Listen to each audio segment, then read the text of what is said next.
آپ کا وعدہ حق ہے، ٹل نہیں سکتا، آپ سے ملاقات ضرور ہوگی،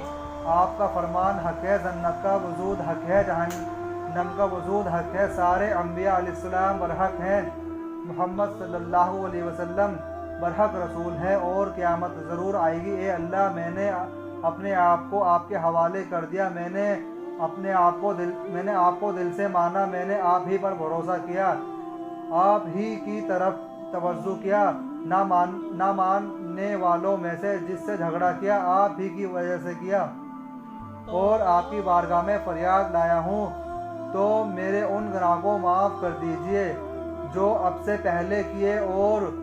جو اس کے بعد کروں، جو میں نے چھپا کر کیے اور جو کھل کر کیے۔ آپ ہی توفیق دے کر دینی اعمال میں بڑھانے والے ہیں، اور آپ ہی توفیق چھین کر پیچھے ہٹانے والے ہیں۔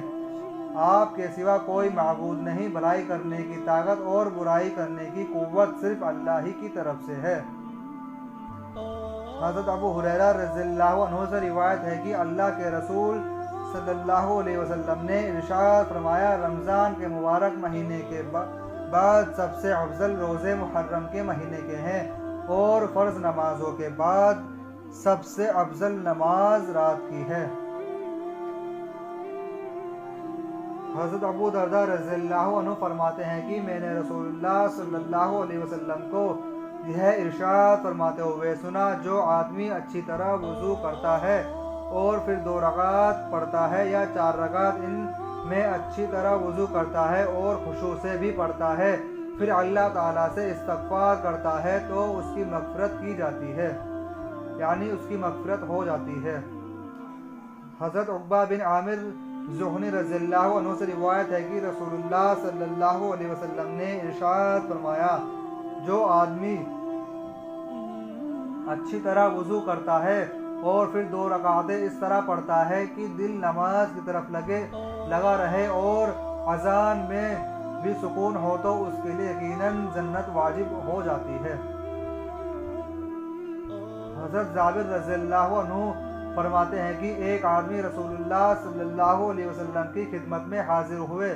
اور عرض کیا، اے اللہ کے رسول صلی اللہ علیہ وسلم، کون سی نماز سب سے افضل ہے؟ ارشاد فرمایا، جس نماز میں قیام لمبا ہو۔ حضرت مغیرہ رضی اللہ عنہ فرماتے ہیں کہ نبی کریم صلی اللہ علیہ وسلم نماز میں اتنا لمبا قیام فرماتے کہ آپ صلی اللہ علیہ وسلم کے پاؤں مبارک پر ورم آ جاتا۔ آپ سے عرض کیا گیا کہ اللہ تعالیٰ نے آپ کے اگلے پچھلے گناہ اگر ہو بھی تو معاف کر دیے، پھر آپ اتنی مشقت کیوں اٹھاتے ہیں؟ ارشاد فرمایا، کیا اس بات پر میں شکر گزار بندہ نہ بنوں؟ حضرت عامر بن یاسر رضی اللہ عنہ فرماتے ہیں کہ میں نے رسول اللہ صلی اللہ علیہ وسلم کو یہ ارشاد فرماتے ہوئے سنا،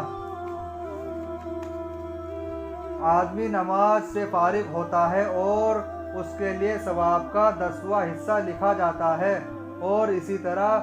کچھ کے لیے 9واں، 8واں، 6واں، 5واں، 4واں تہائی آدھا حصہ لکھا جاتا ہے۔ فائدہ: حدیث شریف سے مراد یہ ہے کہ جتنا نماز کی ظاہری شکل اور اندرونی حالات سنت کے مطابق ہوتی ہے، اتنا ہی زیادہ اجر و ثواب ملتا ہے۔ حضرت عمر رضی اللہ عنہ روایت کرتے ہیں کہ رسول اللہ صلی اللہ علیہ وسلم نے ارشاد فرمایا، اللہ تعالیٰ اس قرآن شریف کی وجہ سے بہت سے لوگوں کے مرتبے کو بلند فرماتے ہیں اور بہت سے کے مرتبے کو گھٹاتے ہیں، یعنی جو لوگ اس پر عمل کرتے ہیں اور اللہ تعالیٰ دنیا و آخرت میں عزت عطا فرماتے ہیں، اور جو لوگ اس پر عمل نہیں کرتے اللہ تعالیٰ ان کو ذلیل کرتے ہیں۔ حضرت ابو ذر رضی اللہ عنہ روایت کرتے ہیں کہ رسول اللہ صلی اللہ علیہ وسلم نے مجھ سے ارشاد فرمایا، قرآن کریم کی تلاوت اور اللہ تعالیٰ کے ذکر کا اہتمام کیا کرو، اس عمل سے آسمانوں میں تمہارا ذکر ہوگا اور یہ عمل زمین میں تمہارے لیے ہدایت کا نور ہوگا۔ حضرت عبداللہ بن عمر رضی اللہ عنہما روایت کرتے ہیں کہ رسول اللہ صلی اللہ علیہ وسلم نے ارشاد فرمایا، 2 ہی لوگ پر رشک کرنا چاہیے، ایک وہ ہے جس کو اللہ تعالیٰ نے قرآن شریف عطا کیا ہو اور وہ دن رات اس کی تلاوت میں مشغول رہتا ہو، اور دوسرا وہ جس کو اللہ تعالیٰ نے مال عطا فرمایا ہو اور وہ دن رات اسے خرچ کرتا ہو۔ حضرت ابو موسیٰ اشعری رضی اللہ عنہ روایت کرتے ہیں کہ رسول اللہ صلی اللہ علیہ وسلم نے ارشاد فرمایا، جو مومن قرآن شریف پڑھتا ہے اور اس کی تلاوت